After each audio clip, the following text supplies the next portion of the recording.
Voilà, je ne sais pas comment vous allez ce matin.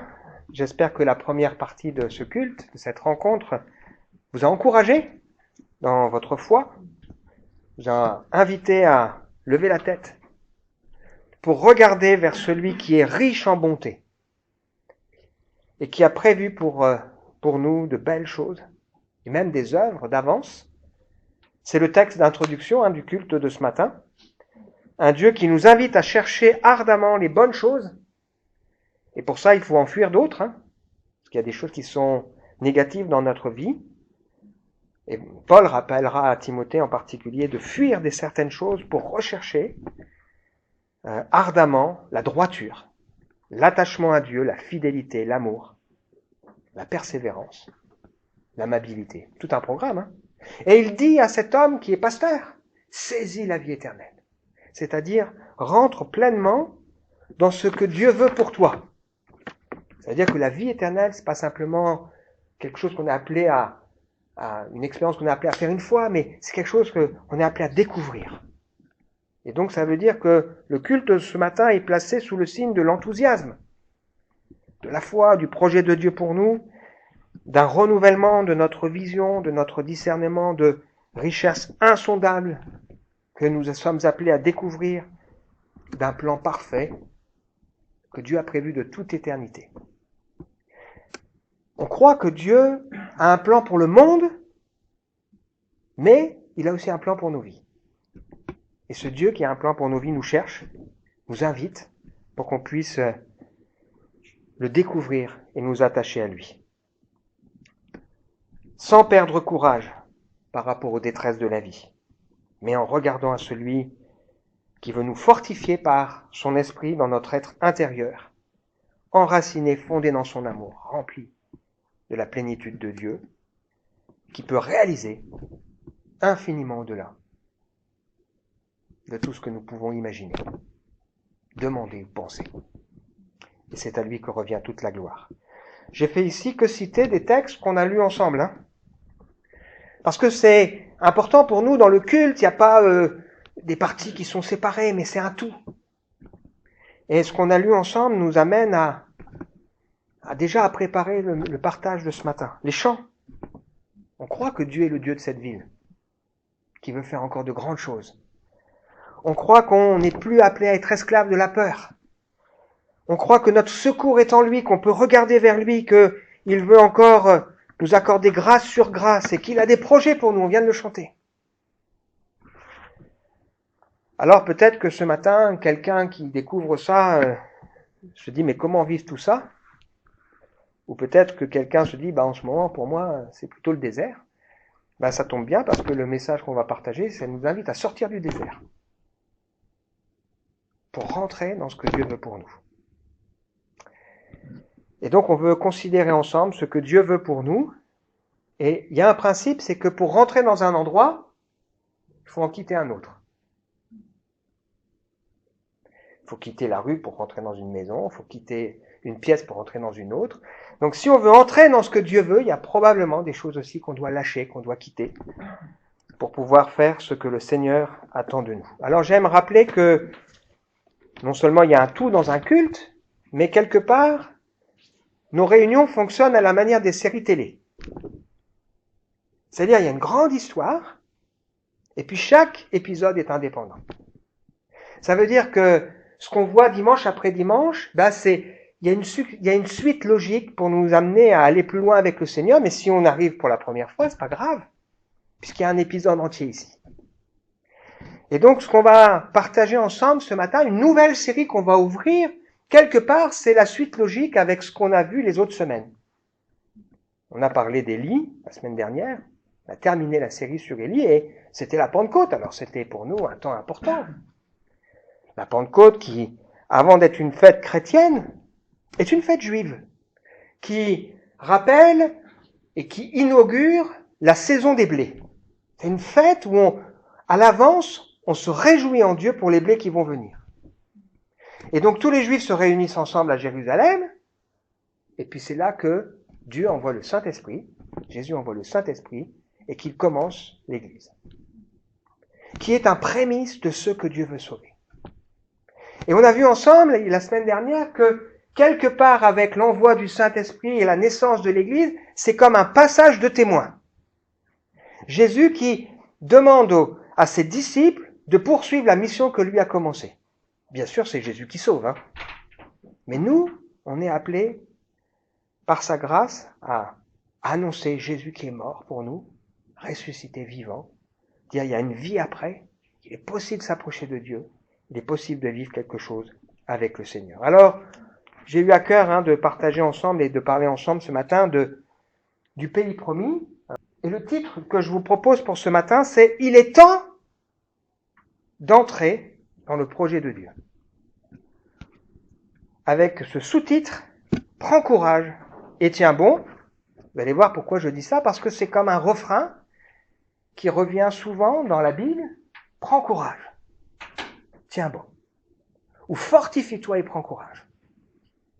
On en a besoin, hein, parce que des fois, c'est pas facile, hein. Mais on sent qu'il y a notre responsabilité ici. Prends courage et tiens bon. Et donc, on va découvrir ensemble l'histoire de la conquête du pays promis avec Josué, successeur de Moïse. Il rentre dans le pays promis, enfin. Donc, on va lire ensemble Josué, chapitre 1er, au verset 9. Après la mort de Moïse, serviteur de l'Éternel, l'Éternel dit à Josué, fils de Nun, l'assistant de Moïse, mon serviteur Moïse est mort, maintenant donc, dispose-toi à traverser le Jourdain avec tout ce peuple pour rentrer dans le pays que je donne aux Israélites. Comme je l'ai promis à Moïse, je vous donne tout endroit où vous poserez vos pieds. Votre territoire s'étendra du désert jusqu'aux montagnes du Liban, du grand fleuve l'Euphrate, à travers tout le pays des Hittites jusqu'à la mer Méditerranée à l'ouest. Tant que tu vivras, personne ne pourra te résister, car je serai avec toi comme j'ai été avec Moïse. Je ne te délaisserai pas, je ne t'abandonnerai pas. Prends courage. Tiens bon, c'est toi qui feras entrer ce peuple en possession du pays que j'ai promis par serment à leurs ancêtres de leur donner. On va déjà regarder un petit peu ce début, puis on regardera la suite par là, juste après. La première phrase nous donne le contexte. Après la mort de Moïse. Franchement, ça ne devait pas être simple d'être celui qui prend la relève d'un homme comme Moïse. Un grand leader qui a fait sortir le peuple de sa souffrance dans l'esclavage de l'Égypte, à travers lequel Dieu a manifesté des signes et des prodiges. Et malheureusement, on sait que le peuple qui aurait dû entrer dans le pays promis, parce qu'ils ont bougonné, parce qu'ils n'ont pas cru, parce qu'ils se sont plaints, parce qu'ils ont été rebelles, parce qu'ils ont eu le cœur dur, eh bien, ils ont tourné dans le désert et une génération entière s'est perdue. Après la mort de Moïse. Alors Moïse, c'est une image de Jésus. Jésus qui est ce libérateur, celui qui veut nous faire pas seulement sortir d'un esclavage pour aller dans un désert, mais Jésus qui veut nous faire entrer dans un pays promis. Et peut-être que parfois, trop souvent même, en tant que chrétiens, nous comprenons l'importance de sortir de nos détresses. Mais nous oublions que si nous sortons, c'est pour rentrer quelque part. Et c'est pas pour tourner en rond. Peut-être ça nous fait réfléchir en disant, bah oui, c'est vrai, dans ma vie, j'ai l'impression qu'en ce moment, je tourne en rond. Et bien justement, le Seigneur veut nous aider à rentrer dans quelque chose de plus grand. Alors, le livre de Josué, dans la Bible des Juifs, Ancien Testament, de nos Bibles, c'est pas tout à fait classé comme nous, mais c'est les mêmes livres, fait partie d'un ensemble qu'on appelle les prophètes. Et c'est intéressant parce que c'est un livre historique qui fait partie des prophètes. Pourquoi ? Parce qu'à travers ce livre, il y a quelque chose qui nous annonce, qui nous parle encore pour nous aujourd'hui, et qui nous annonce le projet de Dieu. Il y a un message à venir et un message à se réaliser. Donc Dieu va parler au cœur de Josué pour lui dire maintenant l'heure est venue, tu vas y aller. Et c'est un message que Josué avait besoin de réentendre, parce qu'il le connaissait ce message. On va le voir ensemble. Et parfois nous aussi on a besoin de réentendre les mêmes choses. Des choses qu'on sait, qu'on a déjà entendues, qu'on a déjà lues, qu'on a déjà dit Amen. Mais on a besoin, souvent, de les réentendre et d'y revenir. Alors, Josué, c'est pas un jeune homme, hein. Il a probablement au moins 60 ans, hein. Il a été au contact de Moïse dès le début du ministère de Moïse. Et Moïse, il a passé 40 ans dans le désert. Donc, il a au moins 60 ans ou 65 ans. Et à 60 ans, 65 ans, il a besoin de réentendre. Et il a besoin de comprendre que, à son âge, Dieu veut encore faire quelque chose. Et ce qui est formidable avec l'Écriture, la Bible, c'est que c'est à tout âge qu'on est concerné. Qu'on soit jeune, qu'on soit plus âgé. Alors, Josué, c'est quand même un homme courageux. Il est, d'une certaine manière, le chef de l'armée sous l'époque de Moïse. À un moment donné, il y a quelqu'un qui a attaqué le peuple, qui s'appelle Amalek. Moïse, il est monté sur une montagne, il a prié, soutenu par 2 hommes. Et celui qui était le chef de l'armée, c'est Josué. Pour être chef d'armée, il faut être courageux, hein. Et il faut y aller. Et pourtant, là, il a peur. Ça veut dire que dans nos vies, même les plus forts, même ceux qui paraissent, ceux qui ont le plus d'assurance, parfois peuvent connaître des peurs. Peuvent avoir le sentiment de leur fragilité et peuvent se rendre compte que face à ce que Dieu veut faire, c'est pas si simple que ça. Mais tant mieux. Parce que ça nous apprend à dépendre de Dieu. Ça nous apprend à dépendre du Seigneur. Josué, c'est aussi celui qui a eu le privilège d'accompagner Moïse. Il l'a servi. Et quand Moïse est monté sur la montagne pour recevoir les tables de la loi, il était là. Il a vu la gloire de Dieu se manifester.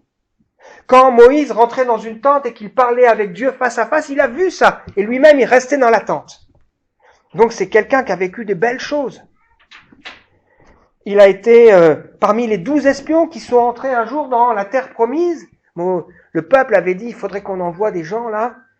Et Moïse a décidé d'envoyer un homme, un responsable par tribu. Et justement, Josué fait partie de ces gens qui ont été visiter le pays promis.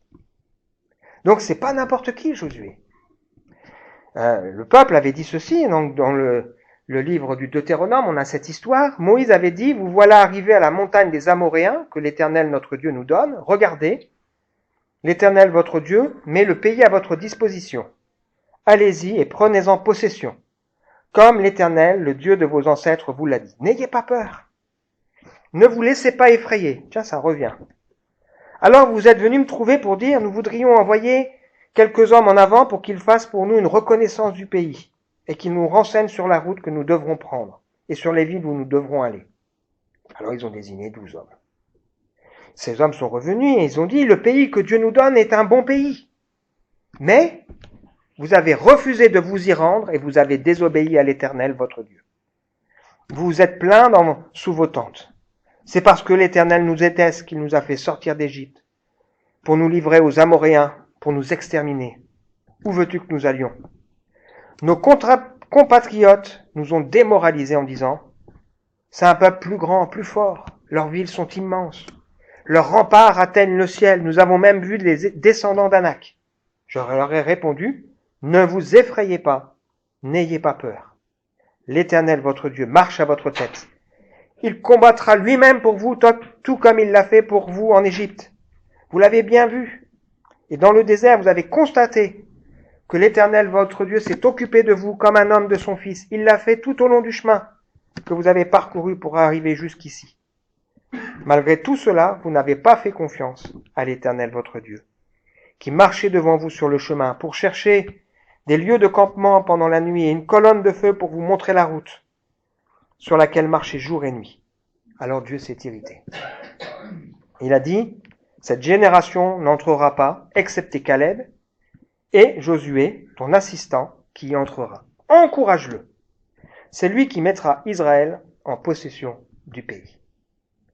Donc Josué, un homme qui a accompagné Moïse, qui a déjà vu la gloire de Dieu, un homme qui a été le chef de l'armée, un homme courageux, là, quand il se trouve face à sa responsabilité, c'est pas aussi simple que ça.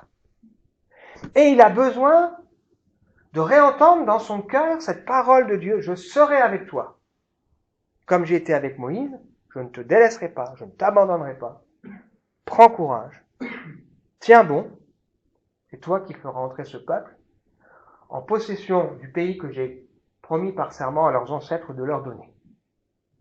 Et puis, dans son cœur, il réentend simplement, prends courage, tiens bon, pour veiller à obéir à toute la loi que mon serviteur Moïse t'a prescrite, sans t'en écarter ni d'un côté ni de l'autre. Alors tu réussiras dans tout ce que tu entreprendras. Aie soin de répéter sans cesse les paroles de ce livre de la loi, médite-les jour et nuit, afin d'y obéir et d'appliquer tout ce qui est écrit. Alors tu auras du succès dans tes entreprises, alors tu réussiras. Je t'ai donné cet ordre, encore. Prends courage, tiens bon, ne crains rien. Ne te laisse pas effrayer, car moi l'Éternel, ton Dieu, je serai avec toi dans tout ce que tu entreprendras. Peut-être ce matin on a besoin d'entendre ça. Prends courage. Tiens bon. Dieu est avec toi. Il ne te délaissera pas, il ne t'abandonnera pas. Alors n'aie pas peur, ne te laisse pas impressionner et affliger. Alors ce qui est intéressant quand on lit le livre qui précède, le livre du Deutéronome, c'est qu'on voit que plusieurs fois, déjà, Josué avait entendu ces mêmes paroles. Dieu avait demandé à Moïse de l'encourager 2 fois. Il a dit, encourage-le. Ça veut dire qu'on est là aussi pour s'encourager les uns les autres. En disant, Dieu est là. On peut lui faire confiance. Et puis, Moïse avait dit au peuple, prenez courage, Deutéronome chapitre 31, verset 6, prenez courage, tenez bon, ne craignez rien, ne vous laissez pas effrayer. L'Éternel, votre Dieu, marche lui-même avec vous, il ne vous délaissera pas, ne vous abandonnera pas. Et à Josué, prends courage, tiens bon. C'est toi qui feras entrer ce peuple dans le pays que l'Éternel a promis par serment, c'est toi qui leur feras prendre possession. Lui-même marchera devant toi, il sera avec toi. Il ne te délaissera pas, il ne t'abandonnera pas. Ne crains rien, ne te laisse pas effrayer. Et puis encore une fois, un peu plus loin au chapitre 31, verset 23, prends courage. Tiens bon. Il y a des choses qu'on a besoin de réentendre. Hein. On a besoin. Hein. Prends courage. Tiens bon. Cette même parole, c'est cette parole que David laissera à son fils Salomon au moment où il va mourir. Il dira, prends courage, tiens bon, n'aie pas peur. Dieu est avec toi.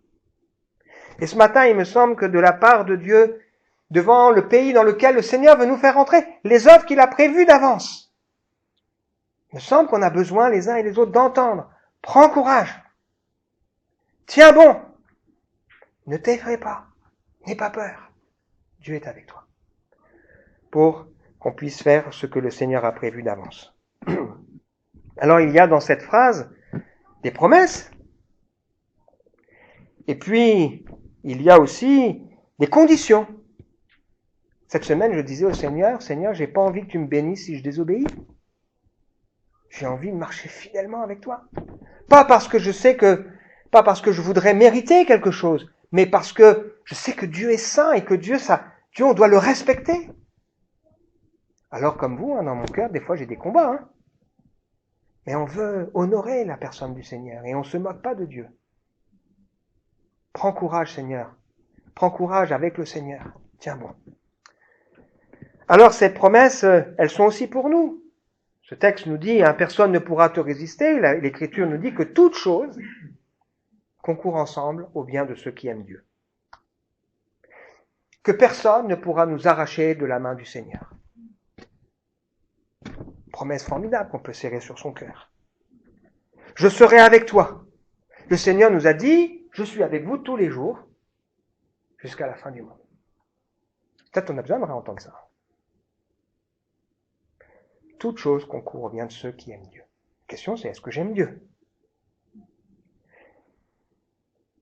Et puis, le Seigneur qui dit, je suis avec vous tous les jours jusqu'à la fin du monde. Si moi j'ai choisi d'être avec lui, évidemment.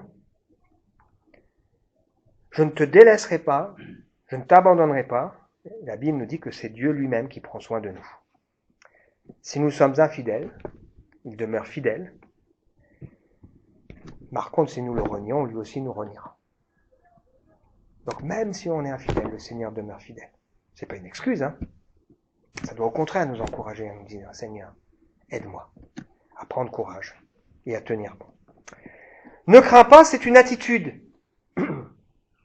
Et puis, les émotions ne te laissent pas effrayer. Et donc, le Seigneur nous invite à ne pas craindre et à ne pas nous laisser effrayer, mais il nous explique comment le faire. Parce que la question pour nous, ce serait comment? Eh bien, il nous dit, aie soin de répéter sans cesse les paroles de ce livre de la loi. Pourquoi on parle ici de répéter? À l'époque, quand on lisait tout haut. Vous savez, quand Sandrine, elle fait travailler Théophile, ou moi, on lui dit quand il apprend une leçon, on lui dit, mais dis tout haut, on n'entend pas. Parce que tu vas faire travailler tes yeux, tu vas faire travailler ta bouche, tu vas faire travailler tes oreilles. Et c'est important de répéter. La Bible, on a besoin de la serrer sur nos cœurs. Pas simplement de savoir qu'elle existe, mais on a besoin de comprendre ce que Dieu veut et puis de serrer sur nos cœurs ses promesses. Et ceux que je prépare là au baptême, on a 3 baptêmes là en cours, je les invite à dire, eh bien, il faut que tu aies des réflexes avec des textes sur lesquels tu peux t'appuyer dans certains moments de ta vie. L'Éternel est mon berger. J'affirme. Alors je manquerai de rien. Ou toute chose concourt au bien de ceux qui aiment Dieu. Ou alors, il est fidèle et juste pour me pardonner si je me repens de mes péchés. On a besoin d'avoir des textes dans nos cœurs qu'on va serrer sur nous. Aie soin de répéter ces choses. Médite-les jour et nuit. Ça veut dire que la Bible, on n'est pas simplement amené à la lire. C'est pas un livre qu'on peut lire comme ça, mais la méditer et réfléchir. Qu'est-ce que ça veut dire? Qu'est-ce que ça me dit pour moi aujourd'hui? Et donc, je vous invite, si vous lisez la Bible, déjà à le faire de manière suivie, et puis à prendre le temps, une fois que vous avez terminé votre lecture, de vous dire, qu'est-ce que j'ai appris aujourd'hui qui me parle dans ma vie aujourd'hui? Et puis on a aussi pour ça des études bibliques, le mercredi soir. Ils sont là pour nous encourager. Et donc, comme on disait tout à l'heure, le culte, ça fonctionne comme une série, mais quelque part, les études qu'on a le mercredi, c'est une autre série qui rentre dans la série. Vous savez, on a ça des fois, des acteurs d'une série qui viennent dans une autre. Tout ce qu'on fait, ça forme un tout.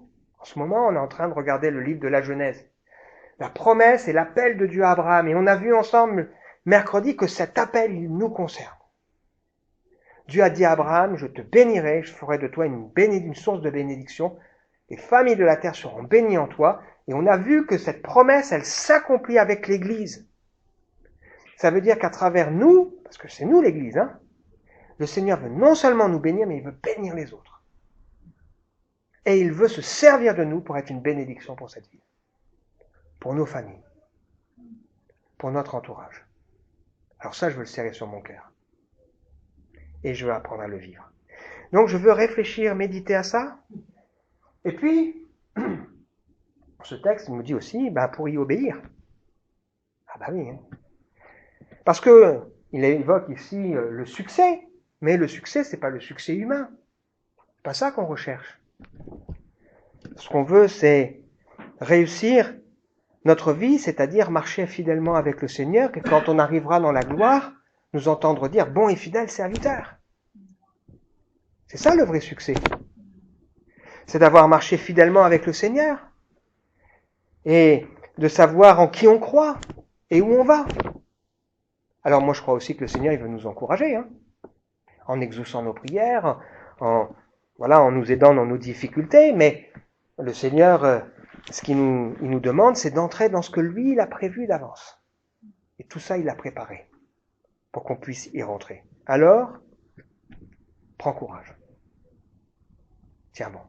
Ou fortifie-toi et prends courage. Ça veut dire, c'est pas une tape qu'on pourrait mettre sur l'épaule d'un ami en lui disant « Allez, prends courage, ça va aller ». Non, on a beaucoup plus. On a les promesses de l'Écriture. Prends courage parce que tu vas considérer que dans ta vie, t'es pas livré comme ça au hasard, mais qu'il y a Dieu qui est là. Un Dieu qui t'aime, qui a donné sa vie pour toi en Jésus-Christ. Et que le projet de Dieu pour ta vie, c'est pas seulement que tu sors de ta zone de souffrance, de là où tu es malheureux, mais le projet de Dieu, c'est que tu entres dans quelque chose. Moi j'ai envie, hein. On va voir ensemble par la suite que Josué, il va apprendre que c'est Dieu qui travaille, qui fait l'œuvre, mais il a sa part. Puis il va apprendre aussi que il peut pas dire Dieu est avec moi, c'est bon. Non, il faut écouter ce que Dieu dit, parce que sinon, derrière une victoire, il y a des catastrophes si on n'écoute pas ce que Dieu veut. Et Dieu, il s'y prend pas toujours de la même manière. C'est pour ça que c'est passionnant. Si on savait tout à l'avance. Mais Dieu, des fois, il fait d'une manière, des fois il fait d'une autre. Il n'a pas guéri les aveugles tous de la même manière. Il s'est pas révélé chacun de nous de la même manière. Alors prends courage. Et si on est découragé, hein, c'est le cœur, hein, le courage, ça vient du cœur, hein, eh bien on a besoin de regarder au Seigneur. Mon secours est en toi. Je lève les yeux. Si mes larmes sont là, Seigneur, mon secours est en toi. Je veux prendre courage en m'appuyant sur toi, Seigneur. La suite de ce texte, disons que ce texte arrive à la suite du peuple qui n'est pas entré dans ce que Dieu veut, et la Bible nous dit que ce qui s'est passé avant, ça doit nous servir d'exemple pour que nous, on ne tombe pas dans le même piège.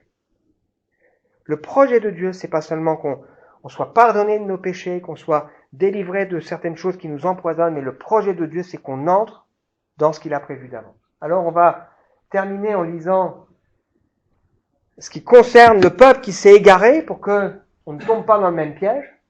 Ne savez-vous pas que sur un stade, tous les concurrents courent pour gagner et cependant un seul remporte le prix. Courez comme lui de manière à gagner. Ça, c'est Paul qui parle. Et ça fera écho avec ce qu'on parlera tout à l'heure. Toutes les athlètes s'imposent une discipline sévère dans tous les domaines pour recevoir une couronne qui pourtant sera bien vite fanée. Alors que nous aspirons à une couronne qui ne se flétrira jamais. C'est pourquoi si je cours, ce n'est pas à l'aveuglette.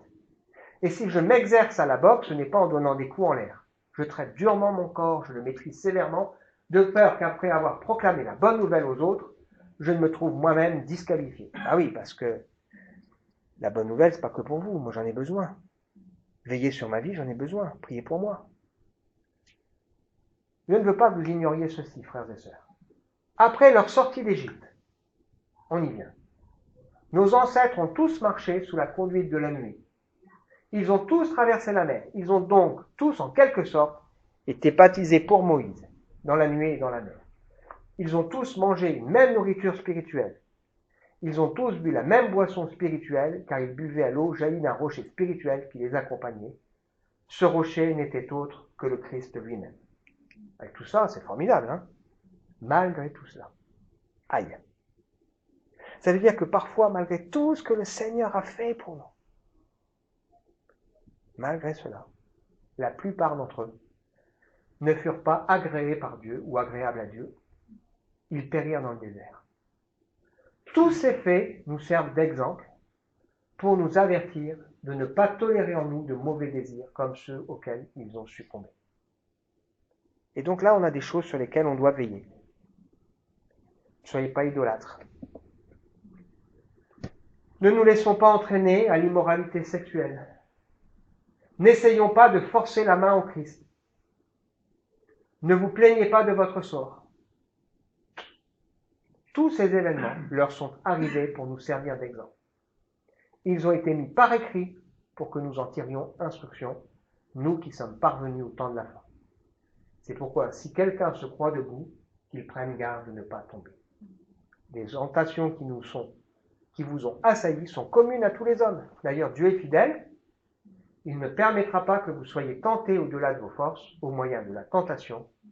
Il préparera le moyen d'en sortir pour que vous puissiez y résister.